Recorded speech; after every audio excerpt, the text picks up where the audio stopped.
بسم اللہ الرحمن الرحیم۔ السلام علیکم دوستوں، اتہاس میں پہلی جنگ 17 رمضان 2 ہجری یعنی 13 مارچ 624 جمعے کے دن کو جنگ بدر کو ہوا تھا، جس میں 313 مسلمانوں کی 1000 کفار پر جیت ہوئی تھی۔ جنگ بدر میں صرف 313 افراد، 70 اونٹ، 3 گھوڑے، 8 تلواریں اور 6 زرہ تھی، جبکہ لشکر کفار کے پاس 1000 افراد، 700 اونٹیں، 100 گھوڑے، 950 تلواریں اور 950 زرہ تھی۔ 2 ہجری سے ہی رمضان کے روزے فرض کیے گئے اور رمضان کی 17 تاریخ کو یعنی 13 مارچ سن 624 کو اسلام کی پہلی جنگ لڑی گئی، جو جنگ بدر کے نام سے جانی جاتی ہے۔ یہ وہ دور تھا جب پیغمبر اسلام حکم الہی لوگوں کو بتایا کرتے تھے کہ اللہ ایک ہے، اس کی ہی عبادت کرنے کو کہا کرتے تھے، جس کی وجہ سے مکے کے لوگ ان کے جان کے دشمن بن گئے تھے اور آخرکار آپ کو ہجرت کر کے مکے سے مدینے آنا پڑا۔ اس دوران آپ کے ساتھ آپ کے چند جانثار ساتھی تھے اور یہ سبھی عبادت الہی کیا کرتے تھے، نماز پڑھا کرتے تھے اور روزے فرض ہونے کے بعد روزے رکھا کرتے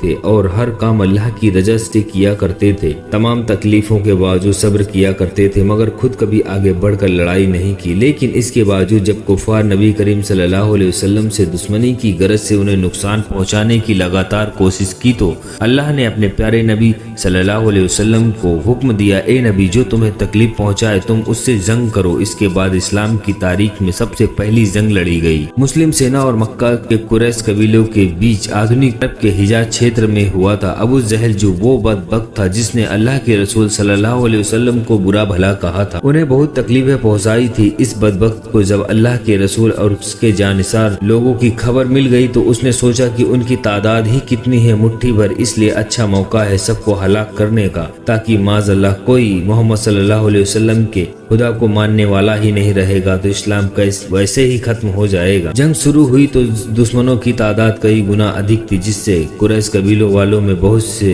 لوگ کسی نہ کسی کے قریبی رشتہ دار بھی تھے، یہاں تک کہ کسی کا کوئی باپ تھا تو کوئی چاچا ماموں تھے۔ اس جنگ میں اسلام کے چاروں خلیفہ بھی موجود تھے، ان میں مسلم سیناؤں کے نیترتو پیغمبر محمد صلی اللہ علیہ وسلم نے کیا، تو دوسری طرف پیغمبر اسلام کے ساتھ ان کے صرف 313 ساتھی تھے، جن میں سے زیادہ تر افراد لوگوں نے کبھی جنگ لڑی ہی نہیں تھی، یہاں تک کہ جنگ کے کسی قسم کے ساز و سامان بھی نہ تھے۔ آپ کو بتا دیں کہ بدر مدینہ منورہ سے تقریباً 80 میل کے فاصلے پر ایک گاؤں کا نام ہے، جہاں زمانہ جاہلیت میں سالانہ میلہ لگتا تھا، یہاں ایک کنواں بھی تھا، اسی کے نام پر اس جگہ کا نام جنگ بدر رکھا گیا۔ قرآن کی سورہ انفال میں تفصیل کے ساتھ اس کا ذکر ہے اور اس جنگ میں مسلمانوں کی فتح مبین کے بارے میں ارشاد فرمایا ہے کہ القرآن، اور یقیناً اللہ تبارک و تعالیٰ نے تم لوگوں کی مدد فرمائی بدر میں جب تم لوگ کمزور تھے اور بے سر و سامان تھے، تم لوگ اللہ سے ڈرتے رہو تاکہ تم لوگ شکر گزار ہو جاؤ۔ اللہ اکبر، جس میں 70 کفار سے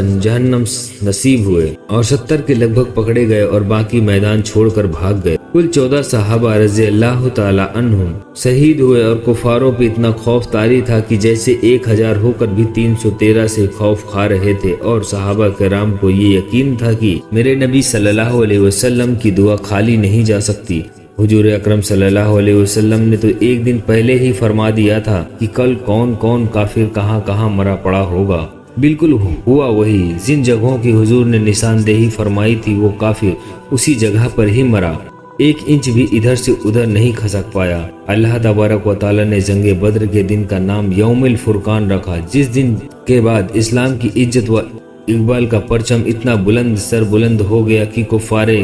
قریش کے عظمت و شوکت بالکل ہی خاک میں مل گئی۔ حضور صلی اللہ علیہ وسلم نے جب بدر میں نزول فرمایا تو ایسی جگہ پڑاؤ ڈالا جہاں نہ کوئی کنواں تھا، نہ کوئی چشمہ اور نہ ہی کوئی زمین اتنی ریتیلی تھی کہ گھوڑوں کے پاؤں زمین میں دھستے تھے۔ یہ دیکھ کر حضرت حباب بن منذر رضی اللہ تعالی عنہ عرض کیا، یا رسول اللہ صلی اللہ علیہ وسلم، پڑاؤ کے لیے آپ جس جگہ کو منتخب فرمایا ہے یہ وحی کی روح سے ہے یا فوجی تدابیر سے؟ آپ صلی اللہ علیہ وسلم نے فرمایا، اس بارے میں کوئی وحی نہیں اتری۔ حضرت حباب بن منذر رضی اللہ تعالی عنہ نے پھر کہا کہ پھر میری رائے میں جنگی تدابیر کی روح سے بہتر یہ ہے کہ ہم کچھ آگے بڑھ کر پانی کے چشموں پر قبضہ کر لیں، تاکہ کفار جن کنووں پر قابض ہو وہ بیکار ہو جائے، کیونکہ انہی چشموں میں سے ان کے کنووں میں پانی جاتا ہے۔ حضور صلی اللہ علیہ وسلم نے ان کے رائے کو پسند فرمایا اور اسی پر عمل کیا۔ اللہ کی عظیم شان کی بارش بھی ہو گئی اور جس سے میدان کی گرد و ریت جم گئی، جس پر مسلمانوں کے لیے چلنا پھرنا آسان ہو گیا اور کفار کی زمین پر کیچڑ ہو گیا۔